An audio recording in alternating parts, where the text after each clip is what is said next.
오늘 사실은요, 복음의 핵심적인 부분을 설교하는 겁니다. 지금까지는 전부 죄인이고 복음의 필요성에 대해서 이야기했지만은 오늘은 복음의 핵심을 이야기하는 거예요. 요 시간에 빠지도록 사탄이 유혹하는데 넘어지는 사람들이 많아요. 자, 오늘 복음의 핵심 한번 들어봅시다. 제가 저번 주일에 의인은 없다, 하나도 없다고 했죠. 말씀을 착착 우리가 되새길 필요가 있습니다. 왜 그래요? 왜 의인이 한 사람도 없다는 거예요? 다 우리 인간이 죄의 권세 아래에 있기 때문에, 사탄의 지배를 받고 있기 때문에요. 그래서 우리 지연체가 얼마나 무능력해서 죄를 지으면 하나님을 깨닫지 못하게 하고 하나님을 찾지 못하도록 하고, 그리고 우리 인간이 너무 부패해서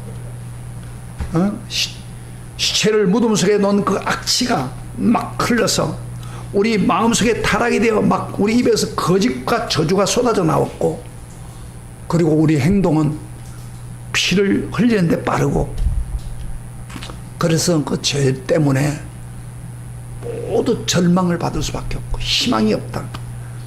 파멸과 고생으로 멸망의 길로 갈 수밖에 없었다. 그래서 이런 자에게 화평이 없다. 제가 말씀드렸죠? 기억납니까? 말씀 잘 잊어버리는데 잊어버리지 마세요, 그런 거는. 그래서 세상 사람들은 타락한 길로 계속 갑니다. 그런데 이 죄의 권세가, 저를 보세요, 죄의 권세가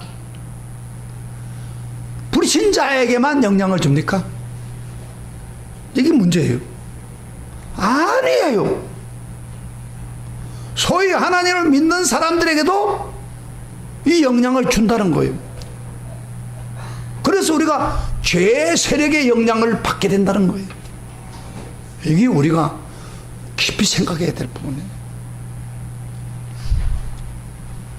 목사인 저에게 죄의 세력이 얼마나 유혹이 강한 것을 제가 잠깐 제 죄를 예를 드는 게 가장 좋은 방법이에요. 여러분의 죄를 이야기하면은 기분 나쁘잖아요. 죄를 끄집어내가 여러분 이야기하면 제 예를 드는 게 더 좋겠어요. 얼마나 목사인 저에게도 죄의 유혹이 강하게 오는 걸 보여줄게요. 저번 주일날 우리가 여행을 갔잖아요. 그 앞에 여행을 갔는데 그때 차 반바가 앞에 찢어졌어요. 앞에 있던 기둥을 박아가지고. 그래가지고 이제 보험처리를 했어요. 보험처리를 했는데 뭐 어떤 보험처리를 해가지고 반바 두 개를 앞뒤를 다 갈아놓으니까 굉장히 기분이 좋아요.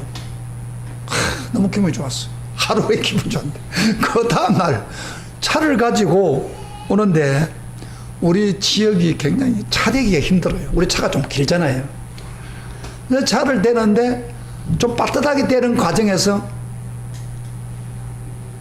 바로 수리한 지 얼마 안 됐는데 앞에 있는 또 차의 반바를 박아버렸어요.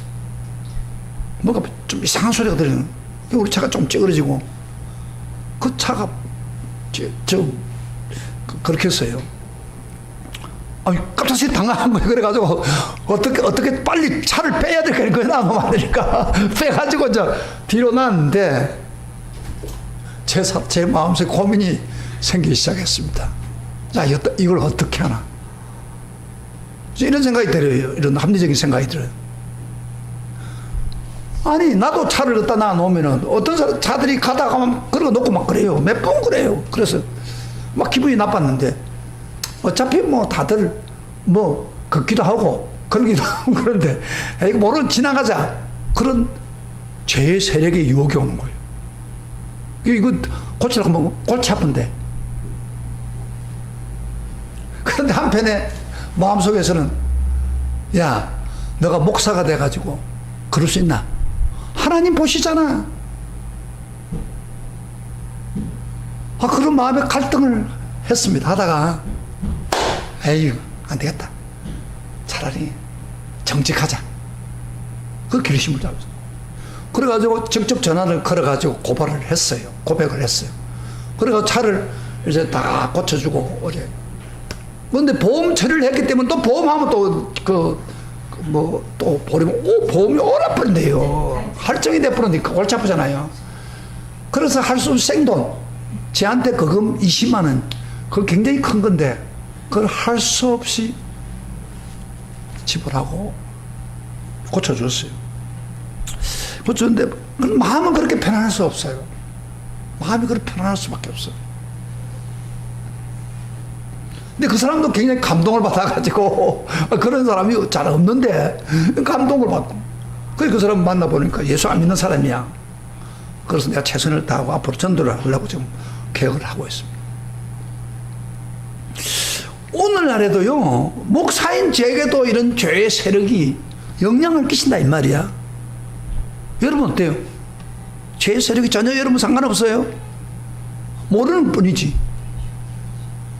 그래서 우리 성도들은 이 죄의 세력 때문에 유혹을 받고 천국 갈 때까지 자꾸 이런 문제가 있습니다. 들어보세요. 잘 들어봐요. 이 죄를 못 깨닫는 게 더 문제예요. 사실은 거기 우리에게 항상 있다 이 말이에요. 자, 이럴 때 어떻게 믿음을 가지고 극복해 나가야 될 거냐. 이것은 굉장히 우리의 숙제입니다. 우리가 여러 시간을 통해서 인간이 얼마나 죄 때문에 부패하고 절망적인 것을 배웠지요. 그뿐 아니라 우리가 인간 스스로 그 죄를 지은 것뿐 아니라 죄를 처리할 능력이 없다는 것이 더 절망적이에요. 그리고 우리 힘으로 구원받을 능력이 없다는데 그 절망의 절정에 이릅니다. 우리 힘으로 구원받을 길이 없다 이 말이에요. 자, 그러면 하나님께서는 우리 절망을 보시고 어떻게 생각하실까요? 예? 우리의 절망, 죄 때문에 죽는 절망을 보고 어떻게 하나님이 잘 됐다. 예? 너 멋대로 해라. 혼 좀 나봐라. 내가 벌어둘까요? 너 지옥에 가서 멸망받아라. 그렇게 할까요? 그렇지 않습니다. 하나님은 우리 인간을 너무너무 사랑하기 때문에 우리 모든 인간이 정말 구원받기를 간절히 원해요. 그래서 디모데전서 2장 4절에 이런 말씀을 했습니다. 하나님은 따라합니다. 하나님은 모든 사람이 구원받으며 진리를 아는 데 이르기를 원한다. 예, 분명히 했어요. 자, 여기 와서 조르고 앉아있으면 안 되죠. 여기 진리를 들었고 내 영혼이 살아나는 순간인데 그 말씀에 집중 안 하면 저 뒤에도 마찬가지예요. 여기 진리를 들어야 영혼이 살아나는 거예요. 별 수 없어요. 여기 보세요. 지금 이게 이제 시들지고 있는데 오늘 좀 자꾸 시들지고 다녀요. 자꾸 물을 줘야 되는데 물을 공급을 충분히 못 해주니까 이게 시들은 거예요. 우리 영혼도 또 마찬가지예요. 말씀 특별히 예배를 통해서 말씀의 은혜를 통해서 우리 영혼이 살아나야 되는데 말씀을 잘 못 들으면요 교회 앉아 있어도 영적으로 시들시들해버린 거예요. 말씀 잘 듣세요. 말씀을 어주적으로 잘 듣세요. 저 특별히 로마서 핵심 부분을 좀 상세하게 설명을 해드린 거예요. 지금요. 이 설교 듣고 싶어도 마음대로 못 듣는 거예요. 이 설교는. 그래서 하나님이 우리 인간을 구원해 주기를 원해요. 그래서 모든 사람이 구원받기를 원해요. 저 타락하는 세상 사람들까지 다 구원하기를 원하는 것이 하나님의 간절한 마음이에요. 그런데 하나님 편에서 우리를 구원하기 위해서는 고민이 있습니다. 그 고민이 뭐냐면은 멸망받은 사람을 그대로 두자니 너무 불쌍하고 구원하러 가는 길이 없고 이게 하나님의 고민이에요. 제가 볼 때 두 가지 하나님 고민을 하고 있습니다. 첫째로 먼저 모든 사람이 다 구원할 수 있는 다른 길이 없다는 겁니다. 다른 길이. 지금까지는 어떤 길을 하나님 주셨습니까? 율법을 주심으로 율법을 행함으로 구원받는 길을 주셨습니다. 그러나 성경 글쎄 보세요. 수천 년 동안을 율법을 주었지만은 결론이 뭐냐면은 사람이 율법을 도무지 지킬 수 없다는 거예요. 완벽하게 지킬 수가 없다는 거예요. 오히려 율법은 선을 행하는 것보다도 오히려 역효과를 일으키고 있다는 겁니다. 그래서 19절부터 20절 한번 읽어보세요. 19절부터 같이 읽어봅시다. 자, 같이 읽어보세요. 율법이 어떤 역할을 하는지 봅시다. 자, 뒤에도 마찬가지 성경 읽으세요. 19절부터 20절. 성경을 안 보고 어떻게 성경을 듣습니까? 다 같이 시작. 우리가 알거니와 무릇 율법이 말하는 바는 율법 아래에 있는 자들에게 말하는 것이니 이는 모든 입을 막고 온 세상으로 하나님 심판 아래에 있게 하려 함이라. 그러므로 율법의 행위로 그의 앞에서 어렵다 하심을 얻을 육체가 없나니 율법으로는 죄를 깨달음이라. 우리를 어렵게 하려고 주어진 율법이 거꾸로 우리를 더 큰 죄인으로 만들어 가지고 하나님 심판 아래서 변명조차 못하도록 입을 막아버렸다 그 이야기. 우리 입을. 왜? 우리가 행하지 못하니까. 그래서 율법으로는 그걸 뭘 하느냐? 죄를 깨달음이다. 아, 죄가 무엇이다 하는 것을 깨닫게 해주고, 그것이 율법이 하는 일. 사실 율법을 몰랐을 때는 하나님의 관심이 없었는데 율법을 알다 보니까 하나님의 뜻이 무엇인가 발견하니까 율법들을 행해보려고 막 노력을 한다 이 말이야. 근데 노력을 하면 할수록 율법을 이루지 못하는 거예요. 성취하지 못하는 거예요. 우리의 본성 때문에, 우리 재성 때문에. 그래서 율법의 행위로 어렵다함을 육체가 하나도 없다는 거예요. 지금까지 제가 성경 설교할 때 로마서 1장 18절부터 쭉 그 이야기예요.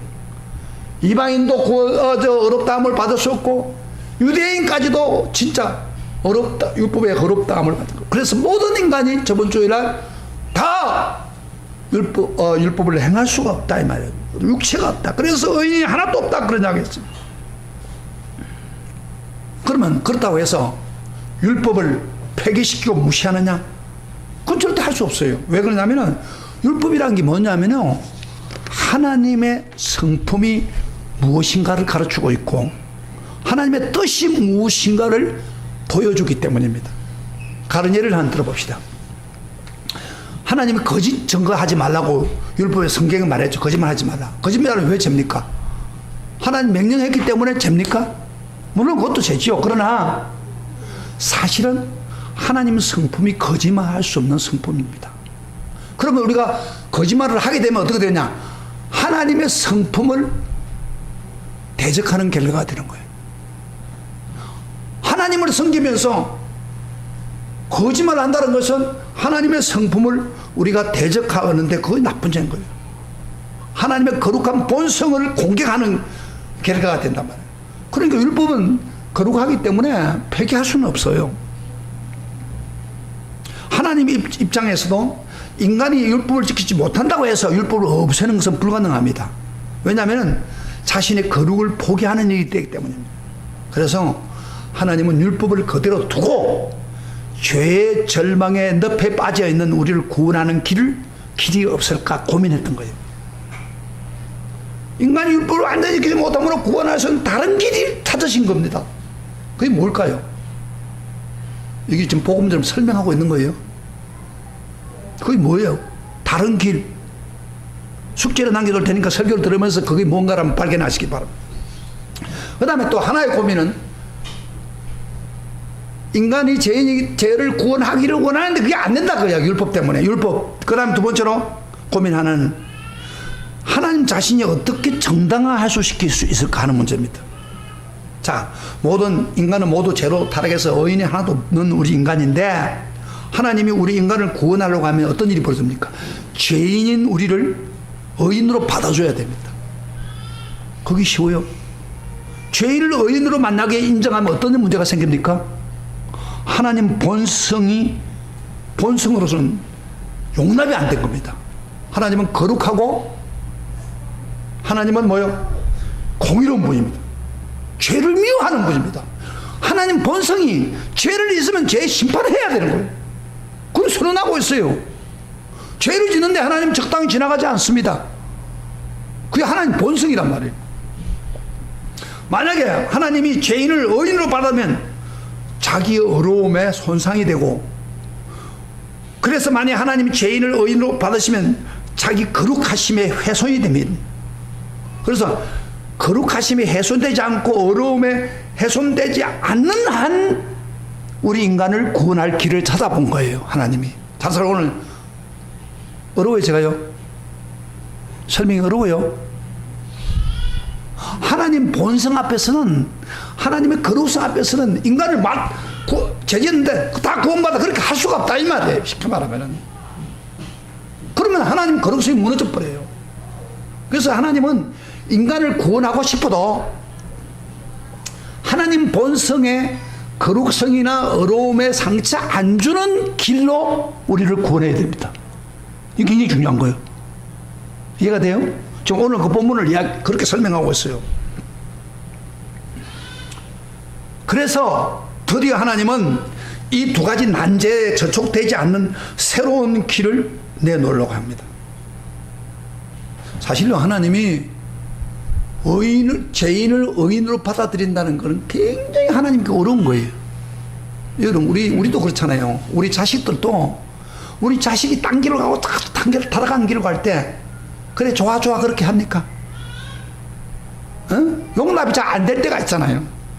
우리가 하물며 죄인은 우리도 내 자식이 아주 나쁜 길로 가면 용납이 잘 안 되는데 하물며 거룩하신 하나님이 어떻게 인간이 죄를 짓는데 용납이 되겠습니까? 그게 제일 어려운 거예요. 하나님 전능하신 하나님이에요. 뭐 하나님 못할 거 없어요. 근데 하나님 그것만은 못해요.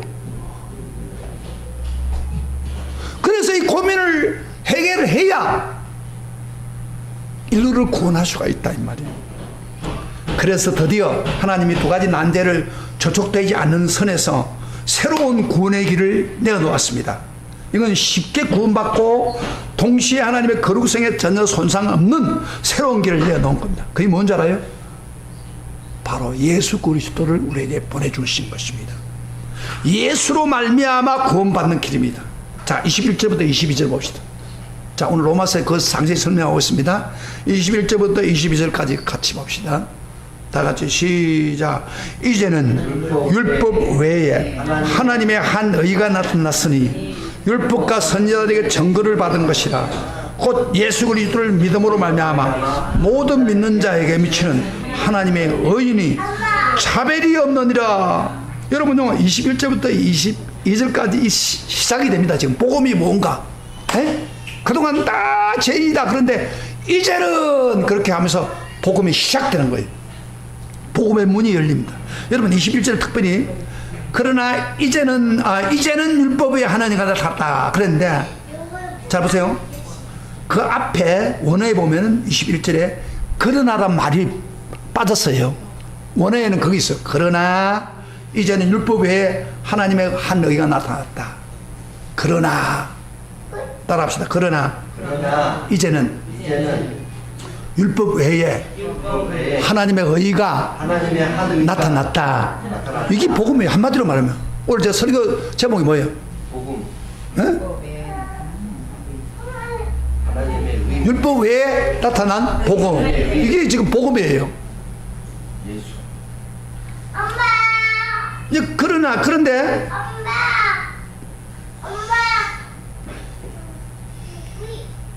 이 말은 무슨 말이냐면 다시 이런 이야기입니다. 인간이 율법의 행위로 구원을 받을 수 없으니까, 불가능하니까 다른 새로운 길을 열어놓았다는 겁니다. 바로 이것을 내어놓은 길을 바로 하나님이 내온 의의 길이다. 율법 외에 나타난 의의 길. 율법은요, 행해야 어렵다 되는 거예요. 그런데 이 율법 외의 법은 율법 행위와 상관없는 그런 법을, 구원의 길을 우리에게 내려놨다 이 말이에요. 이게 얼마나 하나님이 고민하면서 마련한 하나의 축복의 길입니다. 이게 복음이에요. 그래서 드디어 새로운 길이 나타났는데, 드디어 구약시대가 종결되고 신약시대가 시작된 겁니다. 의의 길이 되면서 옛 언약은 폐하고 새 언약은 하나님의 은총 입은 시대가 된 거예요. 행함으로 구원받는 율법 시대에서 믿기만 하면 구원받는 복음 시대로 넘어온 것입니다. 할렐루야. 이게 복음이에요. 근데 복음을 모르면 우리가 왜 구원받았는가? 그래서 이런 복음 모르면 이런 생각을 하는 거예요. 사람들에게. 오래 다니는 사람이에요. 당신 구원받았어요? 천국 갈 수 있어요? 글쎄요. 죽으면 좀 천국 갈 수 있어요? 글쎄요. 왜 그래요? 내가 삶이 깨끗하지도 못하고 말씀대로 살지 못했고 아직도 덜 숙성이 돼가지고 그런데, 그런 대답이 왜? 이 복음, 율법에 나타난 어렵게 되는 길을 모르니까 문제가 생긴 거예요. 그 설교를 잘 들어야 되는 거예요. 설교를 잘 들어야 구원에 대해서 명확해지는 거예요. 저 오늘 그 이야기를 하고 있는 거예요. 지금 바울이 우리에게 주는 말이에요. 오늘 개인적으로 만나가지고 당신 오늘 천국 갈 수 있어요? 구원 받았어요? 그러면 거의 대부분이 그럴 거예요. 글쎄요, 지금은 좀 힘들 것 같아요. 왜 그래요? 뭐 재직권부터 살았으니까, 율법법 했으니까. 그렇게 대답하면 잘못된 거예요. 오늘 보세요. 율법의 방법으로 얻으신 게 아니고, 봤어요? 하나님이 율법 외에 다른 의의 길을 우리에게 예비했다 이 말이에요. 아멘. 이게 구원의 방법이에요. 이것은 사실 구약에서 이미 예언된 이야기예요. 구약에도 그게 있어요. 하박국서 보면은 2장 4절에 보면 의인은 믿음으로 살리라 그렇게 했습니다. 앞으로 신약의 구원이 일어날 것을 예언한 거예요. 이게 언제 이루어졌어요? 신약의 로마서에서 예수 그리스도를 통해서 이루어진 거예요. 이 구원의 길이. 이게 구원의 길은요. 보세요. 구원의 길은 구약에서 미리 예고되어 있던 이야기예요. 자, 그러면 제가 본론적으로 지금부터 그러면 구원의 길, 의의 길이 뭐냐? 제가 구체적으로 말씀드리겠습니다. 성경을 가지고 22절을 한번 봅시다. 22절 다 같이 소리를 내서 읽어봅시다.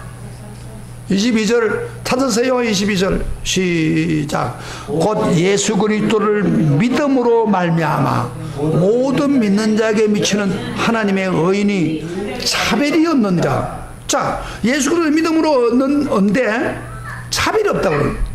여러분, 차별 없이 우리가 어렵다는 만드는 거예요. 사실 율법이 얼마나 지키느냐 안 지키느냐 상관없이 차별 없이 믿음 하나만 있으면 하나님께 의로 인정받는 길이 열렸다는 거예요. 얼마나 기가 막힌 거예요. 이거 얼마나 기막힌 복음이에요. 우리의 상상을 초월하는 파격적인 제안을 지금 하고 있는 거예요. 아, 설교를 들으면 이런 설교를 하려고 밟은 걸 치고 말이야 준비했는데 반응이 좀 새꼬망하면은 목사 자신도 설교하고 싶은 마음이 없는 거예요. 지금 진짜 엄청난 이야기를 좀 하고 있는 거예요 지금.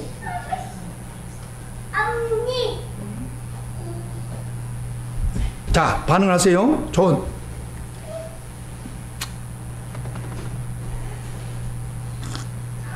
그러니까 믿음의 법은, 율법은 어떻게 행했느냐 그 관계에 따라서 반응하지만은 율법, 어렵다는 율법 외의 법은 오직 믿음 하나 때문에 뭐요? 바로 우리를 어렵게 해준다 이 말이야. 기가 막힌 거 아니에요. 그렇죠? 이거예요. 이걸 믿으시면 아멘 하시길 바랍니다. 이걸 믿어야 되는 거예요. 23절에도 이야기를 합니다. 23절을 한번 봅시다. 같이 시작. 모든 사람이 죄를 범하였음에 하나님의 영광에 이르지 못해. 이거 굉장히 중요한 구절이에요. 한번 읽어볼까요? 모든 사람이 죄를 범하였음에 하나님의 영광에 이르지 못했다. 사실요, 이거는 우리가 로마서 1장 18절부터 인류가 죄인이라는 것을 3장 18절까지 했던 모든 걸 요약한 겁니다. 모든 사람이 죄를 범했다 그런 이야기예요. 그러면서 이렇게 말합니다. 하나님의 영광에 이르지 못했더니 그랬어요. 하나님 영광에 이르지 못했다는 말이에요. 여러분, 하나님의 영광에 이르지 못했다는 무슨 말이에요? 죄를 지어서 하나님의 영광에 이르지 못했다는 말은 무슨 말이에요? 이게 되게 어려운 거예요 지금. 어떤 사람은 이걸 하나님 앞에 가까이 갈 수 없었다 그렇게 표현할 수 있어요. 나도 옛날에 그렇게 생각해서. 그런데 이게 아니에요. 하나님의 영광에 이르지 못했다는 말은 하나님의 영광을 잃어버렸다 그런 이야기예요. 따라합시다. 하나님의 영광을 잃어버렸다. 그럼 언제 잃었어요? 모든 사람이 죄를 범하였다는 데는 거기 동사 과거형입니다. 과거에 못 했기 때문에 아담이 범죄하고 그리고 우리 인류가 죄를 같이 범했기 때문에 그래서 하나님 영광을 잃어버렸다. 그 다음에 또 여보세요. 하나님 영광에 이르지 못하다는 말은 그 영어 그 헬라말로 보면 이게 뭐냐면은 바로 현재행입니다. 현재행. 지금 하나님 영광이 우리에게 올 수 없다 그런 이야기예요. 그래서 아담이 범죄함으로 우리 인류가 범죄했죠. 원죄를 다 복원했지만은 아담이 받은 그 결과도 우리가 당하고 있다는 거예요. 굉장히 중요한 이야기입니다. 잘 들어요. 그러면 하나님 영광이 뭡니까? 하나님은 우리 인간을 창조할 때 어떻게 만드는 줄 알아요? 동물을 만드는 흙으로 만들지만 사람을 만들 때는 자기 행상을 따라 만들었습니다. 이게 하나님 영광이에요. 사실은 행상으로 만들었는데 자기 행상으로 만들면서 우리들에게 닮은 모습을 주는데, 그러면서 아담과 에덴 동산 매일 하나님과 교제하는 특권을 줬어요. 그래서 아담이 타락하기 전에는요, 선한 숲에서 하나님과 대화하는 특권을 가졌습니다. 이게 영광이에요. 하나님 영광. 하나님께 영광을 받은 거예요. 그리고 또 이 온 우주를 다스리는 특권을 줬어요. 이게 바로 하나님의 영광이에요. 그런데 죄를 짓는 순간에 어떤 일이 벌어졌습니까? 우리 하나님의 형상이 찌그러지면서 하나님과 교제하는 특권을 빼앗기고 어디서 에덴 동산에서 쫓겨나야 됐습니다. 그게 우리 인간이에요. 교제가 있을 수 없었어요. 그리고 통치하는 하나님의 우주를 통치하는 통치권이 손상을 입었습니다. 그래서요, 명수들이 위험과 천지지변의 공포, 죽음, 질병, 우리가 이 세상 살아가면서 매일매일 오는 고통 있잖아요. 다 죄를 지은 결과로 얻어지는 거예요. 이게. 하나님의 형상을 가지고 하나님 영광을 가지고 있을 때는 그런 게 없었어요. 짐승들도 꼼짝 못하고 질병도 없고 고통도 없는 거예요. 그런데 죄의 결과로 아담이 죄를 벗고 우리 인류가 죄를 범함으로 해서 하나님의 영광을 이루지 못하고 영광을 상실해버렸다 이 말이에요. 얼마나 기가 막힌 이야기예요. 그래서 하나님이 우리 상실한 영광을, 하나님의 잃어버린 영광을 회복시켜 주려고 바로 구원을 통해서 역사하기로 한 겁니다. 근데 구원을 받는 건 뭐냐면은 구원을 받으면서 하나님의 처음 주었던 그 영광을 회복받는 거예요.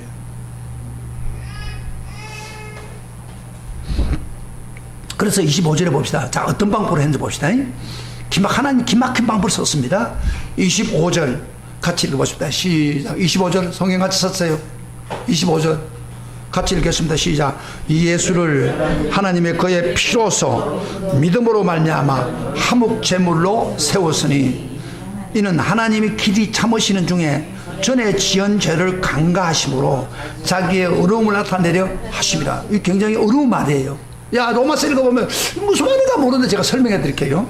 이 복음의 핵심이 들어있습니다. 그리스도의 피를 제물로 삼아가지고 예수를 믿으면 하나님과 화목이 되는 역사가 일어났다 이 말이에요. 그리고 또 동시에 하나님은 자기 거룩함과 공의를 손상시키지 않고 우리 인간을 의인으로 받으실 근거를 마련했다 그런 이야기예요. 다시 말하면 무슨 말이냐면은 우리 전에 지었던 죄를 앞에 그 뒤에 보면 전에 지은 죄를 관가하심으로 자기의 의로움을 나타내려 하십니다. 무슨 말입니까 이거? 이 죄를 관가한다는 말이 죄를 옮겼다 그런 이야기예요. 잠깐만요. 예수님이 십자가에 죽을 때 뭐라고 죽었어요? 다 이뤘다고 해서 우리 인류의 모든 죄를 예수님에게 넘겼어요. 이사야 53장에 보면은 넘기는 순간에 그때 우리 죄가, 우리가 지었던 죄가 다 뭐요? 예수에게 넘어갔어요. 그래서 의로운 하나님이 자기 공의가 조금도 다치지 않게 해가지고 구원의 길을 해결해, 죄악의 문제를 해결해 준 거예요. 그게 바로 예수 그리스도는 놀라운 하나님의 지혜입니다. 여기에 놀라운 하나님의 은혜가 있는 것입니다. 우리 인류의 모든 죄를 다 짊어졌습니다. 예수님이 대신 죽으면서. 그렇기 때문에 하나님의 공의는 전혀 문제가 안 생깁니다. 갚았다 이 말이에요. 쉽게 말하면. 어려워요. 자, 그래서 이 예수님이 십자가에 죽으신 이 사건은요, 우리 인생의 복음에서 가장 중요한 거예요. 은혜가 넘치는 거예요. 세 가지 관점에서 한번 조금 더 깊이 한번 다뤄봅시다. 첫째, 예수님이 죽으시면 우리를 속량하신 놀라운 은혜가 있습니다. 속량했다는 말이에요. 24절 봅시다. 그리스도 예수 안에 있는 속량으로 말미암아 하나님의 은혜를 값없이 어렵다 하심을 얻은 자가 되었다. 속량이라는 말이 있죠. 이 속량, 옛날 번역에서는 뭐라고 했어요? 구속이란 말이에요, 이게. 속량이란 말은 무슨 말이냐면요, 돈을 주고 산다고 말이에요. 노예 시장에서 노예가 팔릴 때 노예를 사가지고 해방시켜주는 걸 말할 때 속량이란 말을 씁니다. 우리가 죄를 지으면 죄의 대가가 뭐예요? 죄의 삭스 뭐예요? 사망. 그게 뭐예요? 육체로 죽는 것만 아닙니다. 거기에 뭐가 포함되어 있냐면은 죄를 지은 대가로 영원히 멸망받는 거예요. 그게 우리 죄의 삭스입니다. 그대로 놔두면 지옥 가는 거예요. 그런데 죄의 속량에서 예수님이 대신 죽음으로 해서 우리 죄를 짊어지고 감으로 해서 그 지옥에 갈 우리를 예수님 피를 흘려 죽으심으로 말미암아 그 우리를 사가지고 그 지옥에서 우리를 빠져나오겠다, 이런 이야기예요. 와, 대단한 이야기예요. 예수님의 죽으시면. 그래서 우리가 예수님의 속량을 잘 아는 사람은요, 십자가를 묵상할 때마다 우리는 이런 생각을 해야 됩니다. 아, 주님이 나 때문에 죽었다. 믿으십니까? 예수님 십자가 주님이 나 때문에 믿었습니까? 저 십자가 나를 위한 거야. 저기 내가 달려야 하는데 하나님 아들이 달려서, 거기 정상적인 감격입니다. 그래서 우리가 십자가를 보면요, 안타까워지는 마음이 생기는 거예요. 구원받는 사람은 핏값을 주면서 그 속량하신 겁니다. 지옥에서 우리를 속량한 거예요. 그 다음 둘째로, 예수님이 죽으시면 그 25절은 화목 제물이 되었다는 말이 있잖아요. 여러분, 화목 제물이 뭐예요? 화목 제물. 자, 들어보세요. 화목 제물. 화목 제물이라는 말은 무슨 이야기냐면은 이런 말입니다. 조금 말이 어려운 말이죠. 설명할게요. 화목 제물이라는 것은 뭐냐면은 하나님이 진노를 거두게 하는 제사를 드린 거다. 그렇게 하면 하나님 진노를, 여러분요, 창세기 보면은 하나님이 인류를 창조했고 했는데 창세기 5장 6장에 보면요, 우리 인류가 죄악이 관능했다고 했습니다. 죄를 너무 많이 지으니까 하나님 너무 화가 가지고 분노해서 어떻게 했어요? 온 세상을 물로 완전히 썰어버렸습니다. 노아 식구만 놔놓고. 하나님 분노를 쏟은 거예요. 그런데 그때 노아가 나중에 살아나서 제일 먼저 한 게 제단을 쌓으면서 정결한 짐승을 들여서 하나님께 제단을 드렸더니, 성경에 보면 창세기 8장에 보면 여호와께서 그 향기를 받으시고 중심에 이르되 내가 다시는 사람을 말미암아 땅을 저주하지 아니하리라. 그러니까 그 제사를 받으시고 다시는 분노를 쏟지 않아야겠다, 그렇게 했단 말이에요. 이게 바로 화목제물이에요. 그래서 노아가 제물을 드릴 때에 하나님 분노를 끈 것처럼 예수님이 십자가에서 화목제물로 죽음으로 말미암아 죄 없는 분이 하나님의 우리 인류를 멸망시키는 우리 인류를 완전히 진노의 불을 꺼줬다, 그 말이에요. 이게 화목제물이에요. 예수님이 십자가에 안 죽었다면 인류는 죄를 지어서 멸망받을 수밖에 없는 진노가 계속 탈 겁니다. 이걸 해결한 것이 바로 화목제물이에요. 바로 누구를 위해서? 나와 여러분들을 위해서 화목제물이다. 할렐루야. 이 얼마나 귀중한 진리가 여기 써 있다. 그 다음에 또 하나 더 봅시다. 하나만 더 보세요. 예수의 죽음에는 우리의 의가 되는 놀라운 은혜가 있습니다. 우리가 어렵게 되는 은혜가 있단 말이에요. 26절에 보면은, 26절 한번 잠깐 뒷부분 한번 봅시다. 26절 말씀. 26절 조금 읽어봅시다. 시작. 26절 시작. 이때에 자기의 의로우심을 나타내사 의로우심으로 예수 믿는 자를 의롭다게 하시리라. 제일 뒤에 보면 또한 예수 믿는 자를 어렵다 하려 하십니다. 그렇죠? 이 말은 무슨 이야기냐면 예수님의 의를, 자 보세요. 예수님의 의를 우리에게 주겠다 그런 이야기예요. 사실 예수님은 이 세상에 와가지고 율법을 100% 순종했습니다. 그리고 마지막 십자가에 죽으면서 우리의 죄를 다 담당했어요. 사실 하나님의 아들이기 때문에 그럴 필요가 없어요. 그렇지만은 율법을 그대로 순종해가지고 그리고 십자가에 죽으면서 그 죄를 다 해결해 주면서 우리 그 예수님의 의를 우리에게 입혀준 거예요. 그래서 우리가 어렵게 된 거예요. 여러분 생각해 보세요. 죄 있는 사람 보고 어렵다 말이 돼요. 근데 성경은 그렇게 했어요. 예수님의 의를 우리에게 입혀주신 거예요. 하나님도 그렇게 보한 거예요. 그래서 우리를 어렵다. 그것을 칭의라고 합니다. 신앙 용어로 칭의. 칭의는 뭐 죄를 용서하는 인가, 뭐 용서하고 뭐 성화되고 그런 건 상관없어요. 죄인을 어렵게 해준 거예요. 예수님 때문에. 따랐다. 예수님 때문에. 나와 여러분들이 어렵다함을 받았다. 아, 이거 기가 막힌 이야기예요, 지금. 저 로마서 이야기 복음을 받으러 십자가가 이렇게 중요한 거예요. 마치 판사가, 검사가요, 저 사람 다 잘못해서 죄를 지었다고 해가 잡아가지고 딱 가서 이 사람이 이런 죄가 있다고 딱 하는데 재판을 하는 가운데 변호사가 이거 아니다 라고 이야기했을 때 판사가 아, 그 사람 죄인 아니요 하고 판결해버리면 그 사람 죄인입니까 아닙니까? 아니죠. 검사는 그를 체포했지만은 아니다 그렇게 되면 뭐 이번에 박근혜가 지금 재판 받고 있는데 재판을 하는 사람이 마지막 결론에 죄 아니다 라고 해버리면 끝나는 거예요 사실은. 그러면 아무리 혐의가 있어도 죄 아니에요. 마찬가지입니다. 우리 예수님이 십자가의 죽음으로 우리 인간은 다 부끄러움을 죄를 지었지만은 예수님의 의가 우리 의가 되면서 어렵게 되었다 하고 끝내버렸다 이 말이에요. 기가 막힌 거 아니에요. 아, 기가 막힌 거 아니에요. 우리 같은 사람이 의인이 됐다 그 이야기예요. 따라합시다. 우리는 예수님 때문에 의인이 되었다. 이게 복음이에요. 지금 제 이야기가 아니에요. 성경이.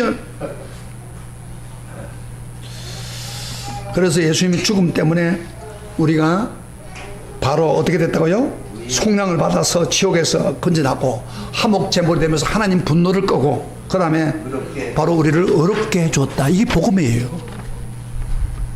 기가 막힌 거 아니에요. 만약에 예수님이 희생이 없었다면 어떻게 될까요?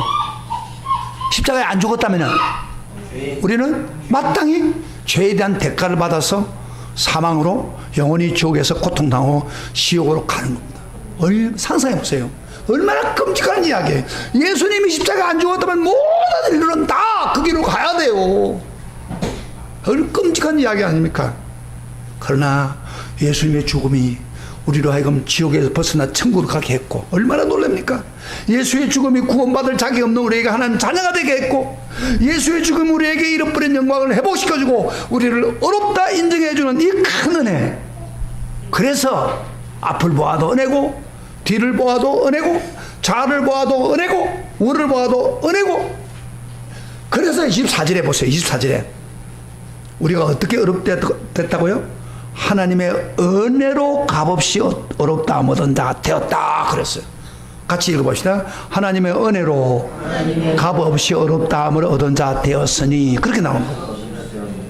여러분 은혜라는 말을 그 성경에 나오는 걸 한번 조사를 해보니까 155번이 나와요. 근데 바울이 이 은혜란 말을 100번 사용했는데 성경에서 제일 많이 성경한 은혜를 사용한 성경이 어딘 것 같아요? 로마서입니다. 그 정도로 은혜가 들어요. 그래서 복음 이렇게 하면요. 보려봐. 복음은 바로 은혜란 말과 같이 이꼬릅니다. 그래서 복음하면 은혜 없이는 안 되는 거예요. 자, 제가 복음할 테니까 한번 여러분 은혜 해보세요. 복음. 네. 그거예요. 바로 한마디로 말하면 그렇게 표현되는 거예요. 은혜 없이는 복음이 있을 수가 없는 겁니다. 이거 얼마나 기가 막힌 이야기예요. 그런데 우리가 꼭 한 가지 기억할 게 하나 있어요. 우리 편에서는 은혜는 값없이 주어졌잖아요. 돈 주지도 않았어요. 근데 우리를 어렵게 되고 송장 씻고 다 했다 이 말이야. 예수님이 2000년 전에 기가 막힌 거 아니에요? 할렐루야. 기가 막히죠? 그런데 예수님 편에서 볼 때는, 들어보세요. 예수님 편에 볼 때는 값싼 겁니까? 값비싼 겁니까? 예수님의 희생을 보면 값비싼 거예요? 값싼 거예요? 비싼 거. 엄청 값비싼 거예요. 사실은 우리가 이렇게 내가 고생 받으니까 아주 값싼같이 보이지만 예수님이 거기에서 피를 흘리고 십자가에서 우리 고통을 다 짊어지고 모든 몸 전체를 찢어주면서 최고의 값비싼 대가를 지불한 거예요.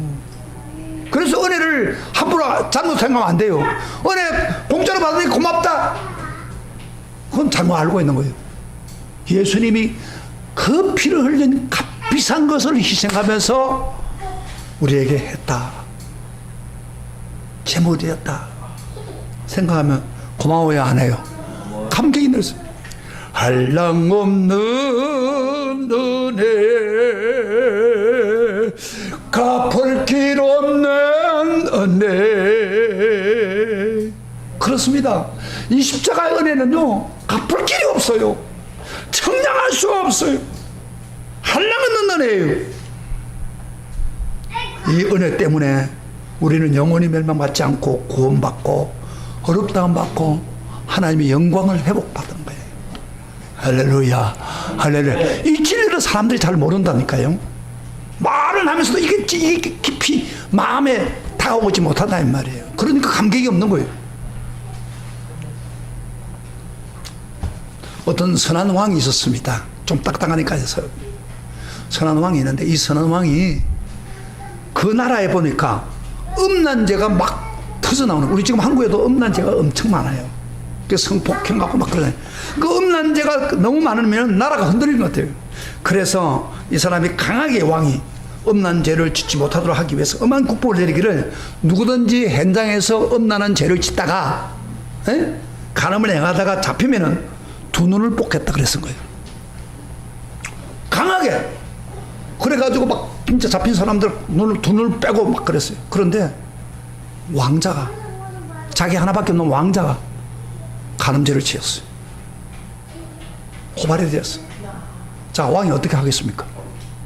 이 법, 나라의 법을 이렇게 해야 되는데 왕자 그러니까, 그래서 사람들 보는 데서 불러와가지고 앙자를 세웠습니다. 왕의 나라가 흔들린다 이 말이야. 이 법을 시행해야 돼. 그래서 여봐라, 내 왕자지만, 내 아들이지만은, 비록 앞으로 왕이 될 왕자지만 그 말대로 두 눈을 빼라 그런 거예요. 그래서 진짜 왕자의 눈을 뺐습니다. 하나를 뺐어요. 하나를 뺐어요. 이제 하나만 더 빼면은 앞으로 왕이 되는데도 봉사가 돼가지고 나라를 다스려야 되는 거예요. 그럴 때 왕이 하나 빼고 난 후에, 잠깐 멈춰라. 내가 아버지로서 아들을 잘못 키웠기 때문에 내 아들 대신에 내 눈 한쪽을 빼라. 그 맞는 말이잖아요. 그래서 왕이 명령하니까 할 수 없이 왕의 눈을 뺐습니다. 처음에 왕자는요, 아버지가 아무리 명령이 중요하지만 자기 하나밖에 없는 아들을 보고 눈을 빼라고 막 원망했는데, 아버지가 대신 자기 때문에 눈이 뺏겨 하나 빠졌어. 그럴 때 그 왕자는요, 아버지를 볼 때마다 감격된 거예요. 저 눈이 나 쟤 때문에 저렇게 됐다고. 잘 보세요. 잘 드세요. 우리 예수님은 한 눈만 우리에게 준 게 아닙니다. 우리에게 모든 것 주었습니다. 온몸을 주었습니다. 그 피를 다 쏟아 주었습니다. 나의 모든 생명을 나를 위해 주었습니다. 이 얼마나 놀랍고 은혜가 주고 청량할 수 없는 은혜입니까? 예수님 그렇게 해주어서 우리가 구원받은 거예요. 이게 은혜예요. 이게 복음이에요. 예수님의 놀라운 십자가의 희생 때문에 우리는 죄인에서 어려운 사람이 되었고 멸망에서 영생을 받게 되었고, 이거 생각해봐도 감격이 되는 아버지의 큰 사랑입니다. 그런데 이 계획을 누가 했느냐? 하나님 아버지가 한 거예요. 고민하면서 그걸 복음을. 그래서 우리 하나님 아버지 앞에도 감사해요. 사랑하시는 성도 여러분, 우리가 율법의 법을 외하면 나와 여러분도 다 멸망받을 수밖에 없는데, 어려움, 율법 외에 새로운 법, 우리 은혜를 받았습니다. 이 은혜를 믿습니다. 이 믿으십니까? 이 한 은혜를 항상 잊지 말아야 되고 감격하고 항상 하나님을 찬양해야 했습니다. 이 놀라운 복음, 값비싼 은혜, 다른 거하고 절대 바꾸지 마세요. 많은 성도들이 이 값비싼 은혜를 그만 세상에 놀러가고 뭐 어쩌고 다 바꿔버려요. 뭐 결혼식에 가고, 오늘 또 어떤 교회 남부는 뭐 장례식이 있다고 가고, 이거 바꾸지 마세요. 이 값비싼 거 바꿔버리면 구원은 떠납니다. 그리고 이 구원을 붙잡고 예수님 올 때까지 이 복음 붙잡고 싸워 이겨나가야 돼. 따라합시다. 복음을 붙잡고 싸워 이겨야 된다. 우리가 할 일입니다. 그리고 그것만 하면 됩니까? 또 한 가지 더 있어요. 우리를 어렵게 해줬어요. 무조건. 그러면 우리가 어떻게 살아야 돼? 고안 멋대로 살아야 돼, 옛날처럼? 아니죠. 우리도 나름대로 예수님을 닮아가지고 진짜 어렵게 살려고 노력하고 힘쓰고 빛과 소금의 역할을 감당하는 나와 여러분이 되기를 주의 이름으로 축복합니다. 축복합니다. 우리 다 같이 일어나서서 찬양하겠습니다.